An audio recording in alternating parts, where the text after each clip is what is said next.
हरदा मंडी में मक्का का नुकसान, व्यापारियों ने की प्रशासन से राहत की मांग। हरदा की आदर्श कृषि उपज मंडी में इन दिनों मक्का व्यापारियों को भारी नुकसान झेलना पड़ रहा है। मंडी में लगभग 20 से 25 व्यापारियों को करीब 10 कुंटल का मक्का का माल खराब हो गया, जिससे लगभग 1 से 1.5 करोड़ रुपए का नुकसान होने का अनुमान लगाया जा रहा है। व्यापारियों का कहना है कि मंडी में पर्याप्त भंडारण और सुरक्षा व्यवस्था नहीं होने के कारण उन्हें यह नुकसान उठाना पड़ा। कई दिनों से लगातार मौसम खराब रहने और उचित व्यवस्था के अभाव में मक्का की फसल नमी के कारण खराब हो गई। व्यापारी अशोक कुमार और विनोद कुमार राठौड़ ने बताया कि यह नुकसान न केवल व्यापारियों बल्कि अप्रत्यक्ष रूप से किसानों को भी प्रभावित करेगा, क्योंकि इससे खरीदारों पर असर पड़ेगा। व्यापारियों ने प्रशासन से मांग की है कि मंडी परिसर में भंडारण की समुचित व्यवस्था, शेड और ड्रेनेज सिस्टम को दुरुस्त किया जाए, ताकि भविष्य में इस तरह की स्थिति दोबारा न बने। साथ ही उन्होंने शासन से राहत की राशि या सहायता देने की अपील की है, जिससे प्रभावित व्यापारियों को कुछ राहत मिल सके। व्यापारियों ने किसानों से भी अपील की है कि वे अपनी मक्का की फसल अच्छी तरह सुखाकर ही मंडी में लाएं, ताकि उन्हें उचित भाव मिल सके और फसल खराब होने से बची रहे। मंडी की अव्यवस्थाओं को देखते हुए अब व्यापारी उम्मीद कर रहे हैं कि प्रशासन शीघ्र ठोस कदम उठाएगा। हमारे द्वारा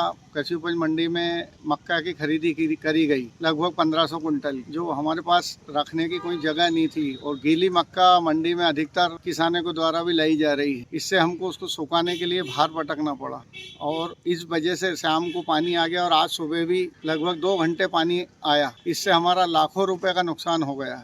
लगभग कितने जो है नुकसान हुआ होगा पूरे व्यापारियों पूरी का? मंडी में कम से कम 10,000 बोरे कुंटल मक्का फैली हुई है। जो क्या गीली अधिकतर मात्रा में 90% गीली मात्रा में मक्का आ रही है। अब उस कारण हमको ये मक्का सुखाना पड़ता है, फिर जो लगभग 15% 14% होकर बाहर जाती है, और इसको हम कभी बोरे में भर के पूरी 30-35% मक्का रख देते हैं तो खराब हो जाती, कन जाती है। मक्का को बोरे में भर कर रख नहीं सकते। हमारे सभी व्यापारी मंडी के 80% व्यापारी मक्का का भी धंधा कर रहे हैं। इनका सबका नुकसान लाखों रुपए का हुआ है। इस और शासन का कोई ध्यान नहीं है। हमारी मांग है कि व्यापारियों को सुविधा दी जाए। व्यापारियों को हमेशा कोई भी आकर गाली बक जाता है, कोई सुरक्षा नहीं है। माल किसान के द्वारा सूखा लाए तो वो माल 1800 रुपए बिकता है, 1600 बिकता है। आपके द्वारा गीला माल लाया जाता है तो 1000 बिकेगा। आप सुखा के लाओगे तो वो 1800 बिकेगा, 1600 बिकेगा। अब इसका क्या करेंगे आप? ये जो गीला हो गया है, अब ये हमारे लिए तो नुकसान का काम है। ये बाटे वगैरह गाय ढोरों के बाटे में जाएगी अधिकतर मक्का। इसमें कितना नुकसान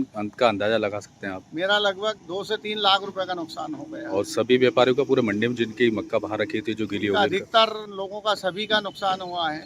किसी का 2 लाख, किसी का 1 लाख, किसी का 5 लाख। अच्छा, आप क्या मतलब आपके लिए व्यवस्था की मांग करते हैं? मंडी प्रशासन व्यवस्थाएं होना चाहिए किसानों को द्वारा। हम तो एक ही रिक्वेस्ट है कि सुखा कर माल लाएं, आपको भी भाव मिलेगा, हमको भी परेशानी नहीं होगी। अब बदलेगी हरदा की चाल, क्योंकि आ गया है बाटा फुटवेयर्स का शोरूम हरदा में।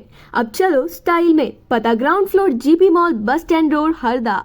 मृत्यु के बाद भी की मानवता की सेवा, 75 वर्षीय सुमन अवस्थी ने दया दान कर रचा मिसाल, पुलिस ने दिया गॉर्ड ऑफ ऑनर। हरदा की समाज सेविका सुमन अवस्थी 75 वर्ष ने जीवन के अंतिम क्षणों में मानवता का संदेश देकर सबका दिल जीत लिया। मृत्यु से पहले उन्होंने दया दान की घोषणा की थी। शुक्रवार को उनकी अंतिम इच्छा का सम्मान करते हुए परिजनों ने उनका पार्थिव शरीर एम्स भोपाल को भेजा, जहाँ डॉक्टरों की मौजूदगी में दया दान की प्रक्रिया पूरी की गयी। दया दान जैसे प्रेरणादायक कार्य के सम्मान में पुलिस विभाग की ओर से उन्हें गॉर्ड ऑफ ऑनर दिया गया। इस अवसर पर नायब तहसीलदार, मुख्य चिकित्सा एवं स्वास्थ्य अधिकारी डॉक्टर HP सिंह और बड़ी संख्या में शहरवासी मौजूद रहे। सभी ने सुमन अवस्थी को श्रद्धा सुमन अर्पित किए और उनके निस्वार्थ कार्य को नमन किया। सुमन अवस्थी न केवल एक समाज सेविका थी, बल्कि महिलाओं को निःशुल्क योग प्रशिक्षण देती थी और स्वास्थ्य जागरूकता अभियान में सक्रिय रही। उनके देहदान से अब मेडिकल छात्रों को अध्ययन और शोध में मदद मिलेगी। मुख्य चिकित्सक एवं स्वास्थ्य अधिकारी डॉक्टर HP सिंह ने कहा, यह कोई साधारण निर्णय नहीं है। लाखों में एक परिवार ऐसा साहसिक कदम उठाता है। सुमन अवस्थी और उनके परिवार ने समाज में नई प्रेरणा जगाई है। उन्होंने कहा कि सुमन अवस्थी का यह कदम हरदा शहर ही नहीं, बल्कि पूरे प्रदेश के लिए प्रेरणा स्रोत बनेगा।